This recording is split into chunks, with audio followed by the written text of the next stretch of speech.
Buenas tardes, queridos hermanos. Grandes bendiciones sean derramadas para cada uno de ustedes. En esta tarde vamos a continuar con nuestro estudio del libro de Efesios. Hoy con el capítulo 4 de los versículos del 1 al 16. El tema de la enseñanza es un cuerpo sano.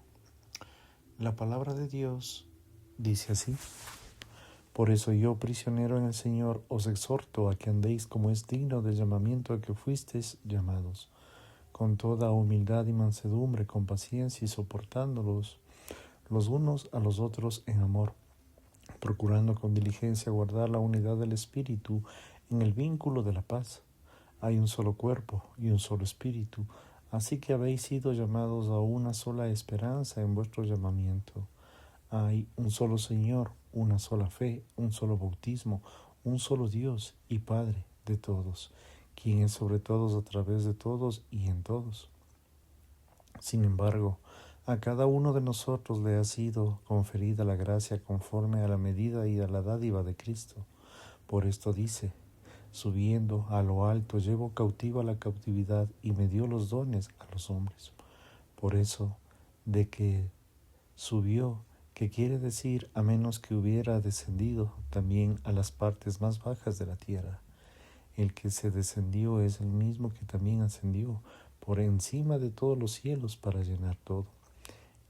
Y él mismo constituyó a unos apóstoles, a otros profetas, a otros evangelistas, a otros pastores y maestros, a fin de capacitar a los santos en la obra del ministerio para la edificación del cuerpo de Cristo, que está en todos, alcancen la unidad de la fe y el conocimiento de Dios, hasta ser un hombre de plena madurez, hasta la medida de la estatura de la plenitud de Cristo.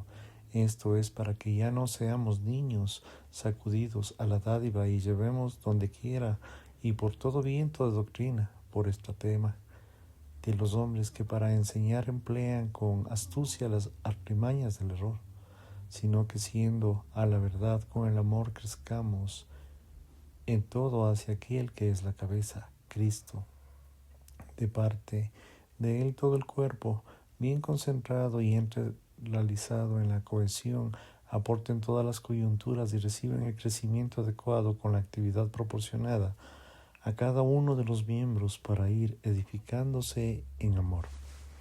La idea principal de los versículos del 1 al 16 es la siguiente. Pablo exhorta a la iglesia de Éfeso a mantener la unidad y a utilizar sus dones y a crecer en madurez espiritual. Si su iglesia es como la nuestra, tiene muchas personas preocupadas por la salud de la comunidad. Tenemos enfermeras, farmacéuticos, entrenadores de gimnasia, por nombrar algunos. Algunos tienen hábitos alimenticios disciplinados, muchos de esos hacen ejercicios a diario, incluso corren maratones. A mí me interesa la salud y me gusta hacer ejercicio. Solía dar clases de salud en el instituto.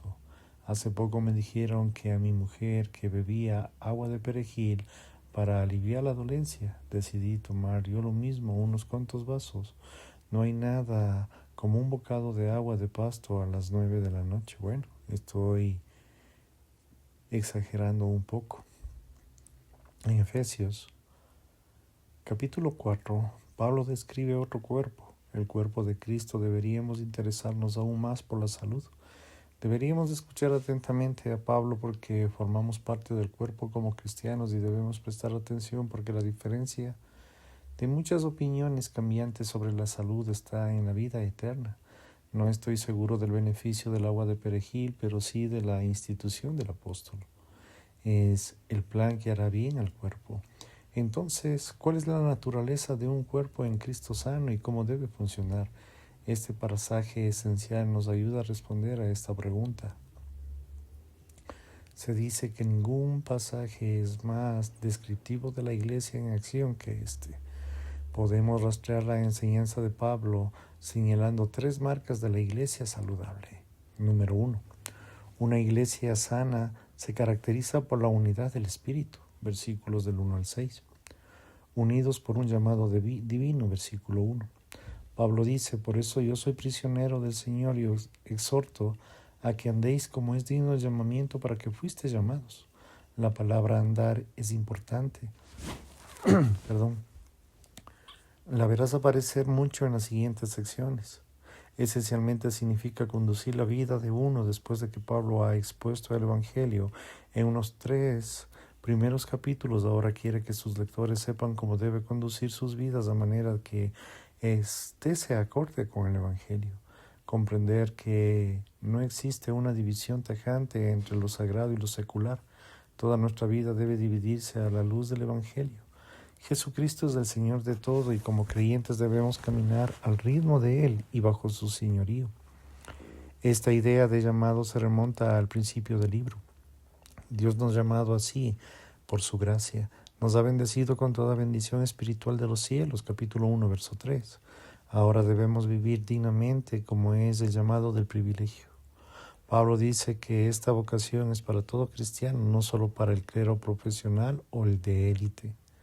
Los cristianos son más pequeños. Cristos, no hay nada más noble y grande que esto. Recuerde que es la plenitud mientras vive en esta vida. Pablo ilustra que el camino digno de su propia situación es un prisionero del Señor, capítulo 1, capítulo 3:1.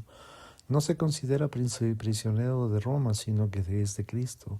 Ha entregado su vida al señorío de Cristo y eso le ha llevado a la cárcel.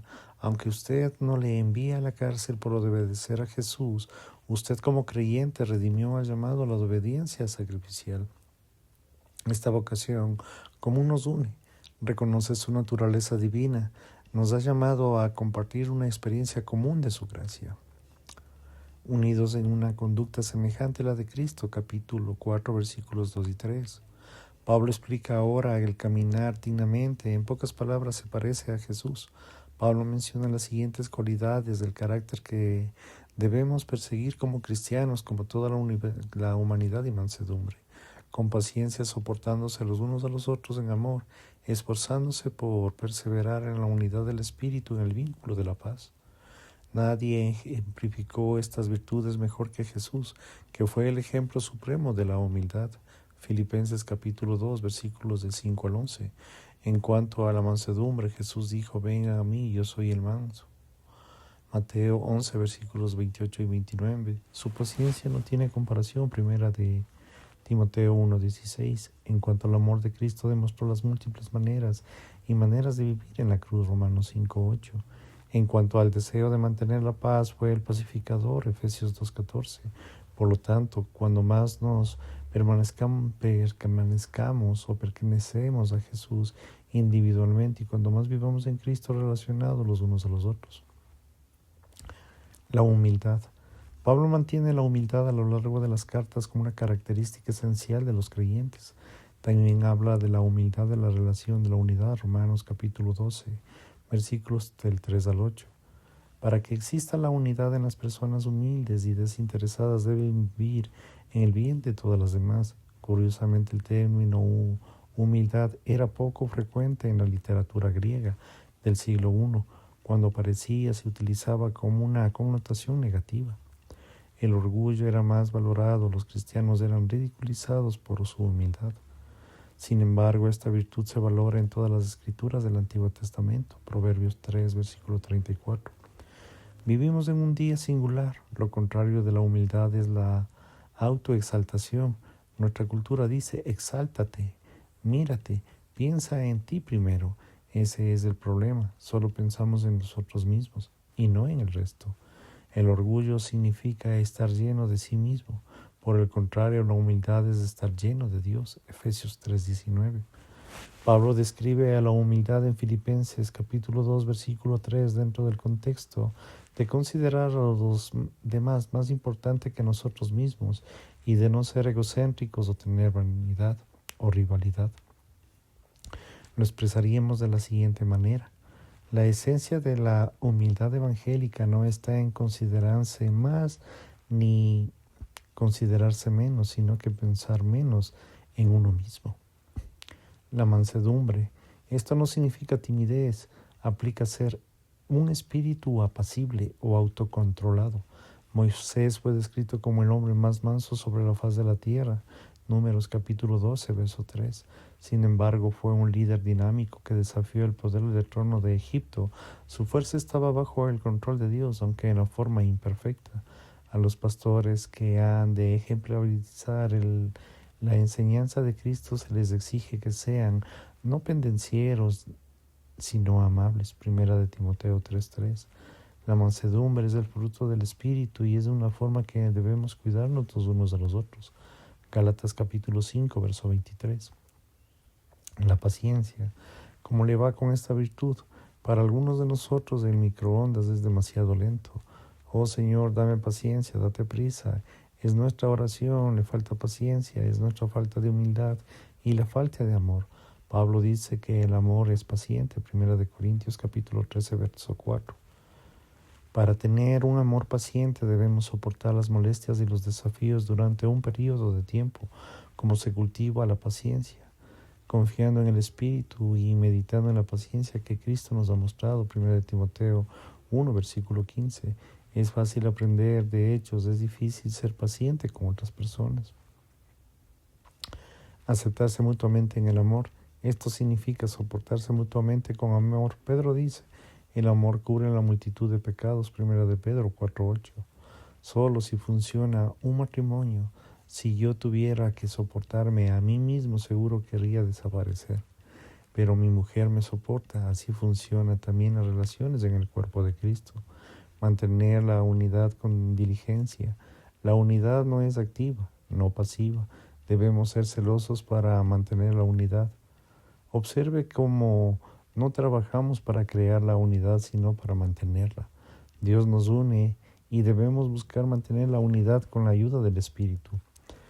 Para perseguir estas cualidades debemos estar dispuestos a renunciar a lo contrario de cada una de ellas.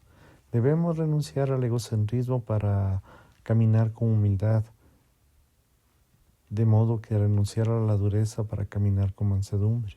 También renunciar a la tiranía de nuestras propias agendas para caminar en paciencia.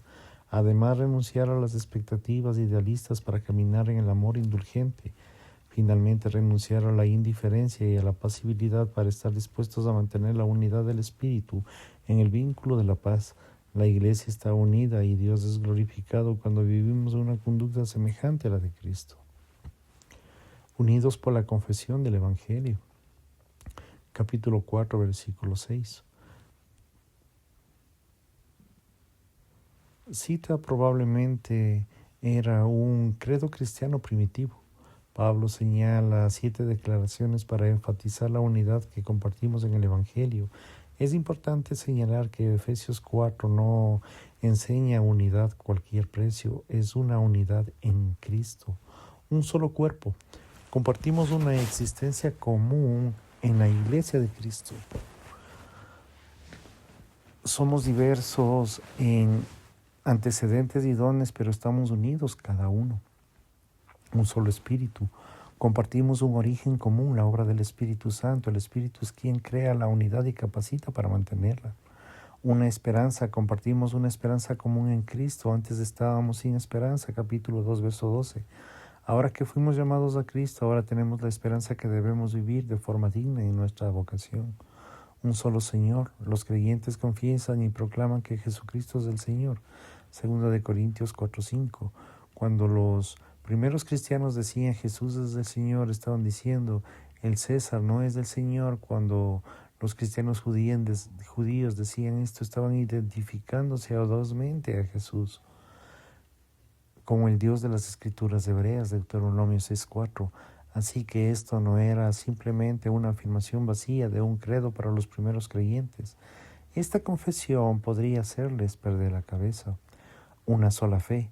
El credo nos recuerda que abrazamos juntos las verdades esenciales, pues la fe parece referirse aquí al conjunto de verdades que creemos. Un solo bautismo. Compartimos la experiencia común de ser bautizados espiritualmente en Cristo. Estamos unidos a Él. El acto de bautismo en agua representa esta realidad, esta ordenanza que se puede estar vista aquí. Un solo Dios y Padre.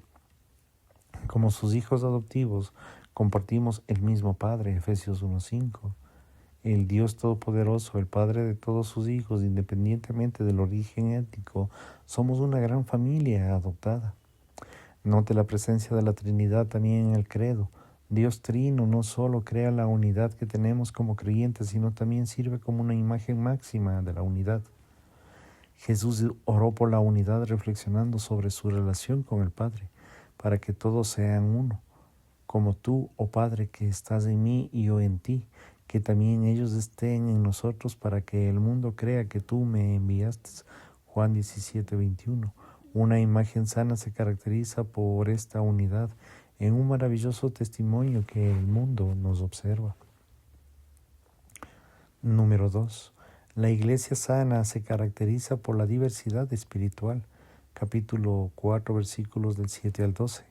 La unidad no significa igualdad. Nuestras diversas funciones y habilidades enriquecen el beneficio de la iglesia. En los siguientes versículos, Pablo nos muestra cómo la iglesia en toda su gloria y diversidad funcionan de una manera saludable. Tenemos diversos dones, versículos del 7 al 10. Aquí Pablo ofrece uno de los pasajes clave sobre los dones del Nuevo Testamento, Romanos 12, versículos del 4 al 8. Dice que cada creyente ha recibido un don o gracia, versículo 7. No se trata de la gracia salvadora, sino de la gracia ministerial. Es una gracia para servir y edificar el cuerpo. En el capítulo 3, versículo 8, Pablo dijo que se concedió esta gracia para que predicara a los gentiles. Aquí la gracia es dada a cada creyente para hacer el ministerio.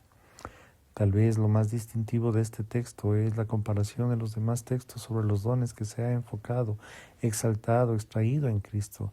Pablo destaca la generosidad y autoridad de Cristo. Jesús murió, resucitó y ascendió al cielo como Rey victorioso con toda la autoridad y dio regalos a su pueblo, haciendo gala de una generosidad extravagante. Versículo número 8. En este otro ejemplo, como Jesús es resaltado como el dador, a su vez nosotros debemos ser dadores, verdaderos y generosos con los dones y recursos que hemos recibido. Estos dones son formas de extender el ministerio de Jesús en la tierra. Cuando vea los dones en acción, debe adorar a Jesús lo que nos ha dado. Cuando los dones de alguien nos benefician, debemos ver eso como si Jesús mismo nos bendijera. En el versículo 8, Pablo cita el Salmo 68, que relaciona el triunfo y la autoridad de Cristo. En lugar de citar directamente el Salmo 68:18, Pablo aparentemente dio un resumen general de todo el Salmo. En el Salmo 68 es un himno de victoria. Históricamente era típico devolver el botín de guerra después de que un rey obtuviera una importante victoria militar. Números 31 del 7 al 9. Aquí, habiendo triunfado sobre el pecado y la muerte, el infierno y la tumba, nuestro Señor nos dio a su congregación personas espiritualmente dotadas para que puedan ministrar a la iglesia. En los versículos 9 y 10, que funcionan como un paréntesis, Pablo habla del descenso y la ascensión de Cristo. Pablo ve en la encarnación el descenso, en la ascensión de Cristo como evidencia de que Cristo es el Salvador y Rey.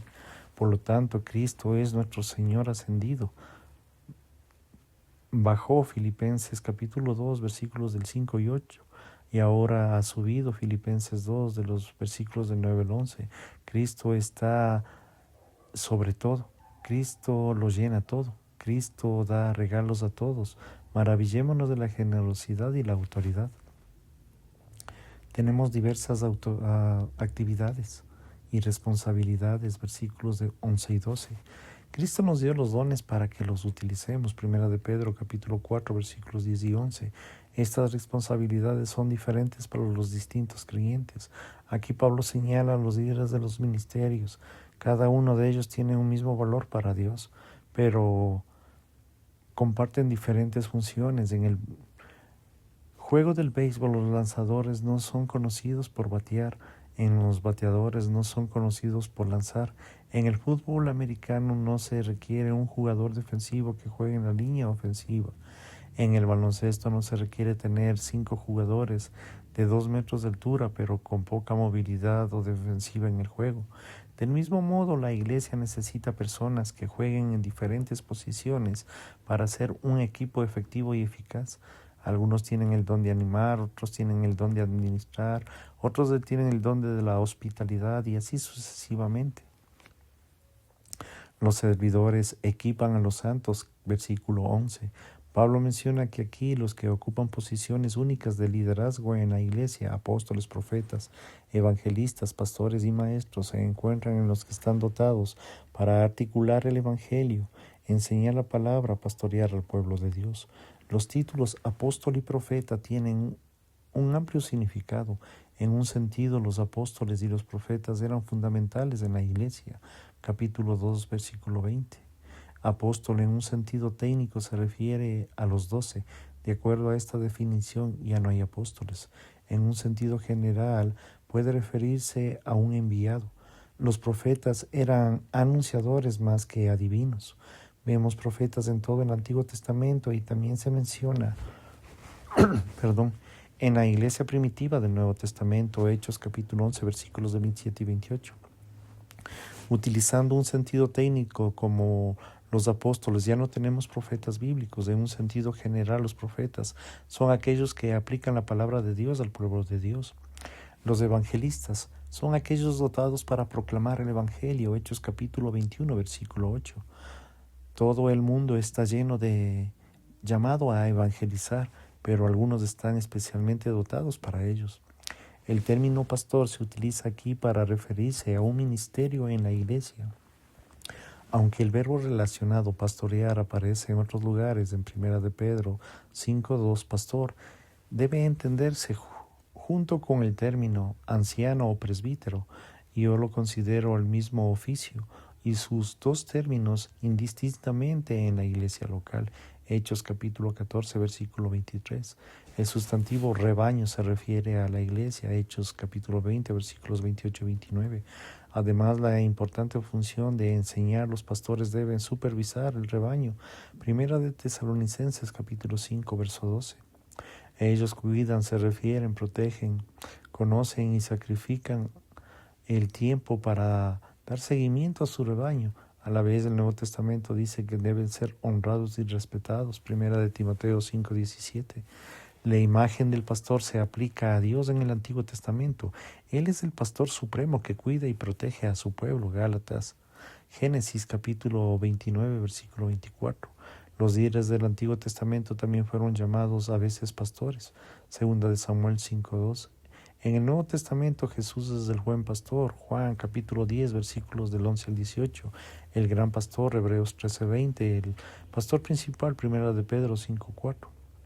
Él es el pastor principal por excelencia y los pastores hoy son copastores. Algunos toman a los maestros como el mismo oficio de los pastores, traduciéndoles como pastor maestro.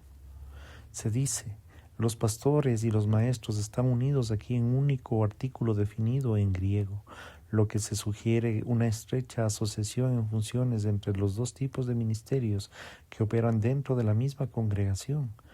Aunque a menudo se ha sostenido que los dos grupos son idénticos, es decir, pastores que enseñan, es más probable que en los términos se describan las funciones superpuestas. 1 de Corintios capítulo 12, versículos 28 y 29, donde los maestros son un grupo distinto. Todos los pastores enseñan, ya que la enseñanza es parte esencial del ministerio pastoral.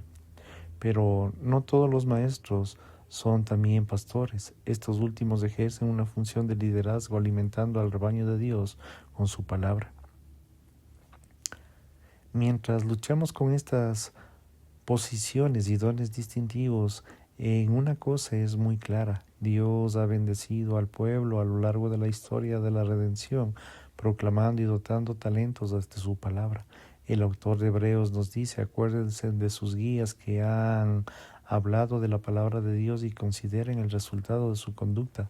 Imiten su fe. Hebreos 13:7. Estos servidores son instrumentos en las manos del Redentor, utilizándose para nuestra santificación. Su enseñanza nos fortalece y, como dice Pablo a continuación, nos equipa para el ministerio.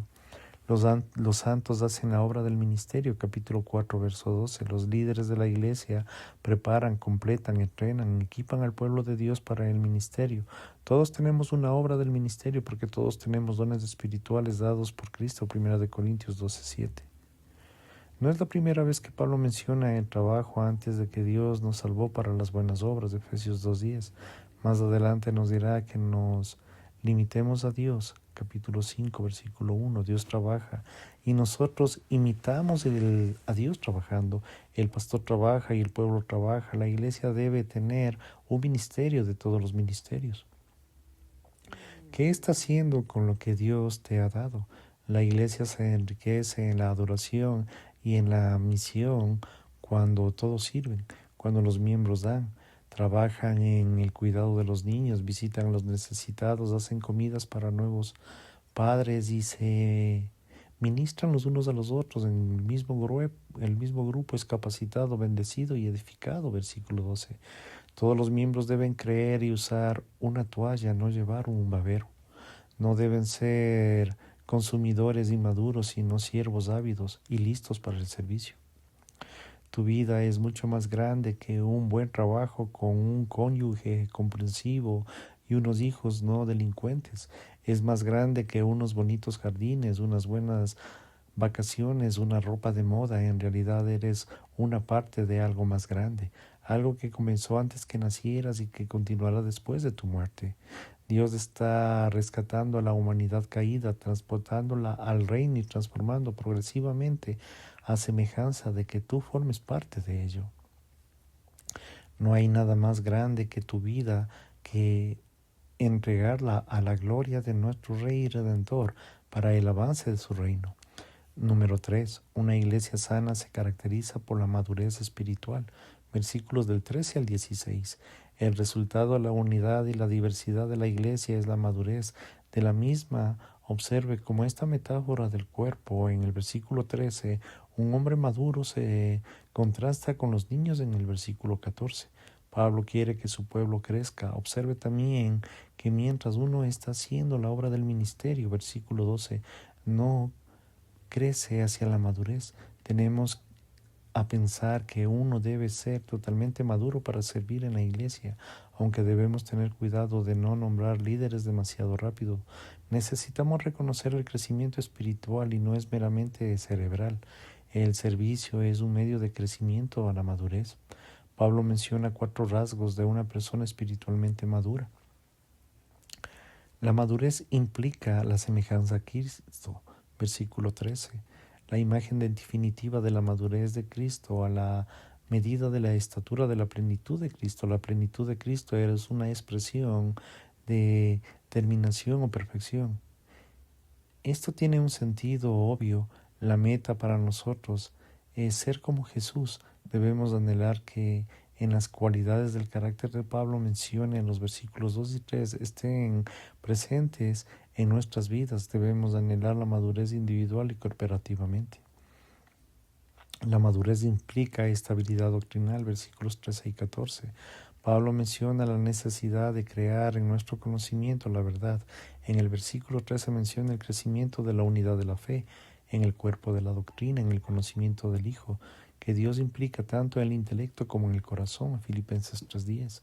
En el versículo 14 dice que ya no debemos ser niños sacudidos de todo por viento de doctrina. Los niños son crédulos, se dejan engañar fácilmente, los falsos maestros pueden colarse y ensalzarse, se aprovechan de los crédulos diciendo cosas como: todas las religiones son iguales, si eres una buena persona irás al cielo, la Biblia es solo uno entre muchos libros religiosos, creer en la idea de la resurrección no es una resurrección corporal. No hay que enseñar a los niños a medida que creen. Yo le diré a mi hija menor: oye, Emilia, lleva a tus hermanos al culto general. Ella solo tiene 10 años. Hay que enseñarle. Y lo mismo ocurre con los creyentes. Estamos en la vida cristiana como bebés, pero hemos de crecer a través de la palabra y convertirnos en maestros y a que existen discípulos. Primera de Pedro, capítulo 2, versículos del 1 al 3. La madurez implica la verdad, la unidad en el amor, versículos 15 y 16. Dios quiere que los cristianos se presenten en verdad y a los demás, que en este debate presentarles siempre con amor. Debemos mantener la verdad en alto, 1 Timoteo 3:15, y los cristianos deben recordar la centralidad del amor. 1 Corintios 13, la reacción en griego en el versículo 15 es la verdad en el amor. La idea es clara, la madurez implica un amor que dice la verdad y mantiene la verdad que yace en la verdad. Oro para que la gente diga esto sobre la iglesia.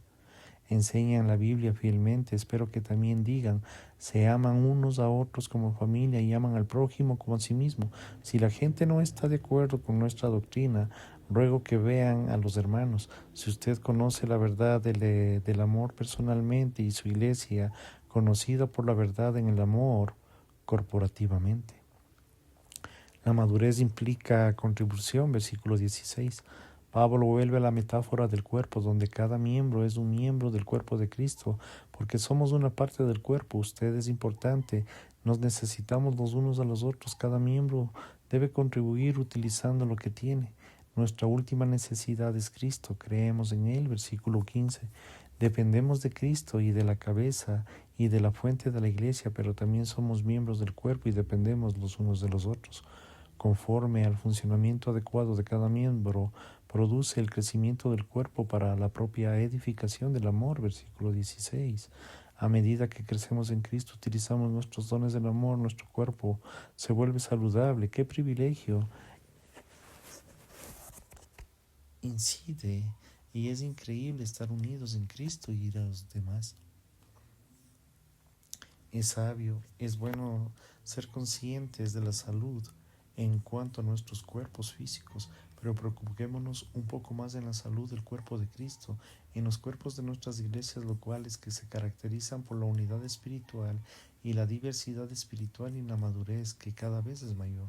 La enseñanza de Pablo sirve como el chequeo espiritual en áreas vitales. Hagamos los cambios necesarios con la ayuda del Espíritu Santo. Gracias, queridos hermanos. Si el Señor lo permite, estaremos en una próxima enseñanza. Bendiciones.